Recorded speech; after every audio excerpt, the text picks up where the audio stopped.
Você vai ouvir agora uma mensagem. Então pare, pense, não faça nada, preste atenção em cada palavra que o pastor vai falar com você.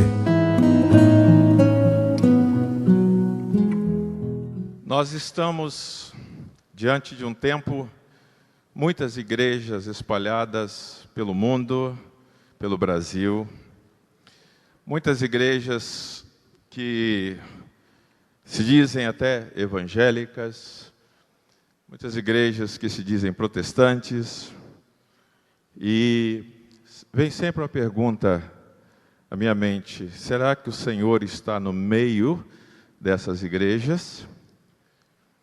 Nós vamos pensar um pouquinho numa visão especial de Jesus Cristo, baseada em Apocalipse capítulo 1, versos 13 a 16. Aliás, vamos ler de 9 a 16. E os irmãos podem abrir sua Bíblia nesse texto, por favor. Apocalipse 1, de 9 a 16. Diz assim: Eu, João, vosso irmão e companheiro na tribulação, no reino e na perseverança em Jesus, estava na ilha de Pátimos, por causa da palavra de Deus e do testemunho de Jesus. No dia do Senhor, eu me encontrei em espírito, e ouvi atrás de mim uma forte voz, como voz de trombeta, que dizia: Escreve em o livro o que vês e envio às 7 igrejas: Éfeso, Esmirna, Pérgamo, Tiatira, Sardes, Filadélfia e Laodiceia. Virei-me para ver quem falava comigo. Ao me voltar, vi 7 candelabros de ouro. E no meio dos candelabros havia alguém semelhante a um ser humano, vestindo uma túnica longa e uma faixa de ouro na altura do peito. Na sua cabeça e seus cabelos eram brancos como a lã, tão brancos como a neve. Seus olhos eram como uma chama de fogo. Seus pés eram parecidos com metal brilhante, refinado como uma fornalha, e sua voz era como a voz de muitas águas. Na mão direita ele segurava 7 estrelas, e da sua boca saiu uma espada afiada de 2 gumes. Seu rosto brilhava como o sol no seu fulgor. Ó Deus, que esta palavra fale ao nosso coração, que teu Espírito mesmo dirija-nos, que não haja qualquer coisa para nos distrair. Fala-nos, Senhor, no nome de Jesus. Amém. Uma visão especial de Jesus Cristo. João teve esta visão, e nós já falamos aqui na quarta-feira sobre o período que esta visão chegou para ele. Os irmãos que vieram devem se lembrar que nós estamos falando do período de 95 da era cristã. João já tinha estado com Jesus no seu ministério, talvez agora tivesse com uns 90 e poucos anos. Bem, João recebe aquela visão. Olhem bem para o verso 9. Eu, João, vosso irmão e companheiro na tribulação. Ele se identifica com as pessoas para as quais ele vai passar aquela visão como alguém que se converteu a Jesus Cristo, era companheiro de lutas. E aí já falamos, ele estava na ilha de Pátimos, por causa do testemunho de Deus, ou da palavra de Deus e do testemunho de Jesus. Já vimos isso também na quarta-feira. João estava ali por causa da palavra e do testemunho. E foi no verso 10, olhem aí, no dia do Senhor. O dia do Senhor, então, o domingo, o primeiro dia da semana, passou a ser o dia oficial da celebração ou do culto da igreja primitiva. Por isso, no dia do Senhor. Aqui, os adventistas, os sabatistas, eles não sabem como explicar o porquê está escrito aqui no dia do Senhor. Querem que nós cultuemos ao Senhor no sábado ou no outro dia, mas esquecem-se que na igreja primitiva o Senhor orientou para que no dia da ressurreição, no primeiro dia da semana, no dia do Senhor, tratássemos do culto a Ele. Aí João diz que ele se encontrou em espírito e houve uma forte voz e manda aquela voz que ele escreva às 7 igrejas da Ásia, que aí estão os nomes, não é? Éfeso, Esmirna, Pérgamo, Tiatira, Sardes, Filadélfia e Laodiceia. E agora vem a visão que ele teve. Uma visão tão especial, que foi do Cristo glorificado, nesse primeiro dia da semana, como disse, o domingo.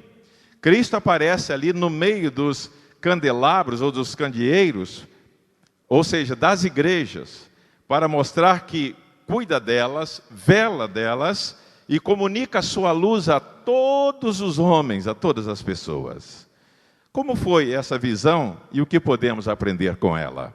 Em primeiro lugar, vem a visão do Cristo como sumo sacerdote. Ele estava vestido de uma túnica, ou com uma túnica longa, conforme o verso 13. O Cristo glorificado, que também é mencionado em Atos 7:56, é visto como o sumo sacerdote, com essas vestimentas semelhantes à do sumo sacerdote lá do passado. E quando você abre a Bíblia e lê Êxodo 22, versos 2, verso 4, verso 31, fala da roupa com que o sumo sacerdote chegava perante o altar do Senhor. Cristo é o sumo sacerdote. Cristo é o sumo sacerdote que se compadece de nós, se compadece de você, de mim. E aqui João tem esta visão. Cristo é o sumo sacerdote que intercede por nós junto ao Pai. E aí ele aparece com cinto de ouro. Eu fiquei impressionado com isso, porque o cinto dos sumos sacerdotes era misturado, não era de ouro puro, mas o cinto deste que João tem a visão, cinto de ouro, ouro puríssimo, dando assim um efeito majestoso. Era o símbolo da justiça e da fidelidade. E assim nós vemos que era uma mensagem que vinha de acordo com os ensinos do Velho Testamento, tanto Êxodo 28:8, como Daniel 10:5, depois, se você puder ler, falam desse sumo sacerdote que estava lá vestido assim, desta forma. E a mensagem era para a igreja daquela época, do primeiro século, e a mensagem é para a nossa igreja, as nossas igrejas hoje. Por quê? Esse mesmo sumo sacerdote continua trabalhando, intercedendo, cuidando de nós, cuidando e velando pela nossa igreja. O sumo sacerdote. E isso é importante. Que visão extraordinária. Porque foi uma visão espiritual. E agora, nessa visão, nós temos o segundo passo, que ele olha para a cabeça do Cristo crucificado. A cabeça fala dos atributos de Cristo. Quais são esses atributos? Da divindade, da santidade, da eternidade. Porque ele, em João 8,58, já fala que ele sempre existiu, antes que qualquer coisa existisse. Em Colossenses 1,17, a mesma ideia. E aqui nós temos aquela cabeça agora com cabelos brancos. Talvez como alguns dos irmãos aqui, eu também já estou mais para lá do que para cá, mas com cabelos muito brancos. O que significava isso? Significava respeito, honra, sabedoria. E é tão bom quando a gente vê um irmão na igreja já com seus cabelos brancos, que ele pode testemunhar, que ele pode ensinar, que ele pode orientar os mais jovens, não é bom? Não é bom a gente respeitar os que têm cabelos brancos, quando eles estão no Senhor? E esses cabelos, então, como símbolo de pureza e símbolo da glória celestial. E está escrito isso em Daniel 7:9, cabelo de sua cabeça como lã puríssima. Nós não temos aqui muita lã, porque vivemos numa área de calor, mas se você vê um país onde usa muita lã, ou no sul do nosso país, você vai ver como é importante a gente identificar aquela brancura da lã. A pergunta que nós colocamos para a nossa reflexão é: até que ponto temos sido reverentes perante este Senhor? Até que ponto temos reconhecido a santidade de Deus? Até que ponto reconhecemos que estamos diante do Cristo que é eterno, que tem toda a experiência para passar para nós? Então, esta visão nos ensina muita coisa. Muita coisa. Além da cabeça, João tem a visão dos olhos do Cristo glorificado. Seus olhos demonstravam ser como tochas de fogo, segundo Daniel, capítulo 10, verso 6. E é interessante que com seus olhos, Cristo não olha para o nosso exterior, mas para o nosso interior. Eugene Peterson, na sua Bíblia comentada, ele diz, ele olha para dentro de nós. Ele olha para dentro de você, para dentro de mim, para ver como estou agindo, como estou me comportando diante desse mundo chamado pós-moderno. Eu aprendi uma coisa aqui: o olhar de Cristo penetra em nosso ser. Ele tudo vê, tal como o Pai, Jesus examina o meu e o seu coração. Ele conhece os nossos pensamentos, as intenções do nosso coração, conforme Paulo escreve em Romanos 8, 27. E ninguém pode se esconder do olhar do Senhor. Amós está falando isso, Amós 9, 3. Ninguém pode se esconder do Senhor. Será que você pode dizer assim: eu vou fazer uma coisa errada aqui porque Deus não está vendo? Não, de jeito nenhum. Você lembra, já fiz menção a isso, mas os de cabelos brancos aqui devem lembrar daquele corinho que a gente falava assim, né? Cuidado, boquinha no que fala, e cuidado, sim, olhinho no que vê. Cuidado, mas os olhos do Senhor estão sobre nós. Eles estão sobre nós, o olhar de Cristo está sobre você. Não dá para esconder. Será que eu vou encontrar um lugar para me esconder dele? Essa pergunta já tinha sido feita lá pelo salmista, Salmo 139, não é? Mas não tem jeito da gente se esconder dele. Será que tem? Não, ele vê todas as coisas. E mais, o olhar de Cristo nos transforma, mas transforma mesmo. Aí eu lembrei daquele cântico tão antigo: vivi tão longe do Senhor, assim eu quis andar, até que eu encontrei o amor em seu bondoso olhar. Seu maravilhoso olhar transformou o meu ser, todo o meu viver, seu maravilhoso olhar. Quantos se lembram desse cântico aqui? Olha, muita gente. Eu não sei se é Fá maior, Dó maior, ou o que é, Mary, mas eu sei que é bonito demais. Seu maravilhoso olhar. O olhar de Cristo é maravilhoso, irmãos. O olhar de Cristo transforma a gente para melhor. E o olhar de Cristo, ele continua esquadrinhando o nosso coração. Jeremias 17:10. Por isso, precisamos ter um coração íntegro, puro, pois ele está vendo o que está lá no nosso coração. É como se tivesse como uma scanner, olhando, verificando, identificando todas as veias que estão entupidas, todos os problemas, mas o olhar de Cristo vai lá no coração da gente e não tem nada que escapa, nada. Porque o olhar de Cristo também condena o pecado.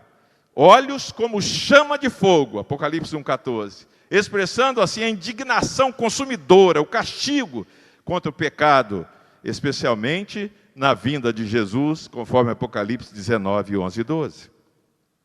O que Jesus vê quando olha para você, para mim? Você tem pecados escondidos no seu coração?